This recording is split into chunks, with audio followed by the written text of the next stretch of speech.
مبسملا ومحمدلا ومصليا ومسلما أما بعد فأعوذ بالله من الشيطان الرجيم بسم الله الرحمن الرحيم محمد رسول اللہ صدق اللہ العلی العظیم۔ میرے محترم نہایت واجب الاحترام بزرگوں اور دوستوں اور پردہ نشین میری مائیں اور بہنیں اور خواتین اسلام، زیادہ لمبی بات نہیں، بس مختصر سی 5 منٹ کے اندر کچھ آپ کے سامنے نصیحت کر بات ختم کرنی ہے۔ سب سے پہلے یہ بات سمجھ لیجئے کہ اب رمضان کا مہینہ آنے والا ہے۔ قبل اس کے کہ میں آپ کو کچھ اس سے پہلے 2-3 باتیں عرض کر دوں اپنی اولاد کے تعلق سے۔ اولاد کی دینی تعلیم اور تربیت کرنا ہم سب کے لیے بہت ضروری ہے۔ اولاد کی اگر تعلیم اور تربیت نہ ہو تو پھر اولاد جو ہے سلیقہ مند نہیں بن سکتی، با ادب نہیں بن سکتی ہے۔ بہت سارے والدین مجھ سے شکایت کرتے ہیں کہ ہماری اولاد جو ہے وہ نافرمان ہے، تو اس کی بنیادی وجہ یہ ہے کہ بچپن میں اس کی تربیت نہیں ہوتی، اس لیے وہ بڑے ہو کر کے نافرمان بن جاتے ہیں۔ تو بچپن ہی سے اگر ہم اپنی اولاد کی دینی اعتبار سے بھی دنیاوی اعتبار سے بھی ان کا ایجوکیشن کی فکر کریں گے اور ان کی تربیت کی فکر کریں گے تو یہی اولاد بڑی چل کر کے ہماری آنکھوں کی ٹھنڈک بنے گی۔ تو اس لیے اپنی اولاد کی دونوں چیزوں کی فکر کریں، دنیاوی تعلیم کی بھی اور دینی تعلیم کی بھی۔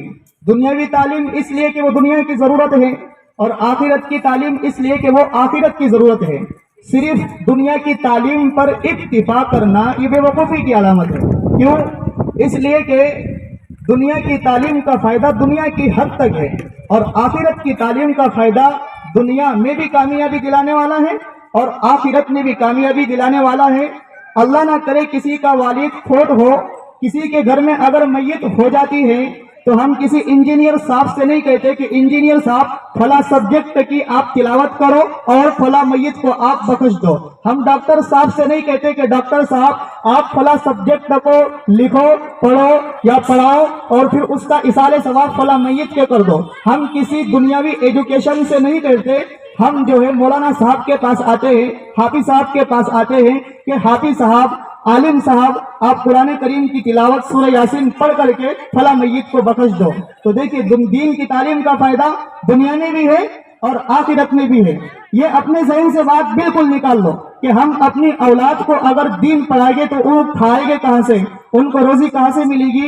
یہ سب جو ہے یہ عدم اعتماد کی باتیں ہیں۔ اللہ نے رزق کا ذمہ لیا ہے، پارہ نمبر 12 میں ارشاد فرمایا وَمَا مِن دَابَّةٍ فِي الْأَرْضِ إِلَّا عَلَى اللَّهِ رِزْقُهَا، کہ جتنی بھی زمین پر بسنے والی مخلوق ہے، 4 پیر والی ہو، 2 پیر والی ہو، رہنے والی ہو، سب کی رزق کی ذمہ داری اللہ نے لی ہے۔ تو جب رزق کی ذمہ داری اللہ نے لی ہے تو کیا اللہ ہم کو بھوکا کیسے رکھ سکتے ہیں؟ اللہ تو اپنے دشمن کو بھی رزق دیتے ہیں۔ جو اللہ کا انکار کرنے والے ہیں وہ اچھی سے اچھی چیزیں کھا رہے ہیں، تو ہم اللہ کے ماننے والے، اللہ کی عبادت کرنے والے، کیا اللہ ہم کو بھوکا رکھیں گے؟ ایسا نہیں ہو سکتا۔ اس لیے اپنا ذہن بنائیں کہ ہم اپنے بچے کو دنیاوی تعلیم بھی دیں گے اور آخرت کی تعلیم بھی پڑھائیں گے۔ یہ بچوں کی تربیت کے تعلق سے میں نے کچھ باتیں عرض کی۔ رمضان کے تعلق سے باتیں یہ ہیں کہ آپ رمضان کی تیاری بھی کریں۔ رمضان میں روزے کا اہتمام بہت ضروری ہے، فرض ہے، ہر بالغ مرد اور عورت پر روزہ رکھنا فرض ہے۔ اور اسی طرح سے تراویح کا اہتمام بھی۔ اسی طرح آپ ٹائم فکس کر لیں کہ قرآن کریم کی تلاوت مجھے اتنے پارے کرنے ہیں، اور اسی طرح سے اللہ کا ذکر اتنا کرنا ہے، تسبیحات اتنی پڑھ دیں، سبحان اللہ، الحمدللہ، اللہ اکبر۔ اپنا وقت ضائع ہونے سے اور برباد ہونے سے بچائے۔ دنیا میں ہم جو ہے ضائع وقت کرنے کے لیے نہیں آئے، اپنے وقت کو برباد کرنے کے لیے نہیں آئے، ہم دنیا میں اپنی آخرت بنانے آئے، اپنی زندگی سنوارنے آئے ہیں۔ تو اس لیے رمضان کا ٹائم اور رمضان کی تیاری آپ ابھی سے اس کی تیاری کر لیں کہ ہمیں جو ہے اتنے وقت میں یہ اللہ کا ذکر کرنا ہے، اتنے وقت میں گھریلو کام کو انجام دینا ہے، اور یہ وقت میں ہم کو یہ کام کرنا ہے۔ اور لغویات میں، بیکار باتوں میں، فضولیات میں اپنے آپ کو لگانے سے بچائیں۔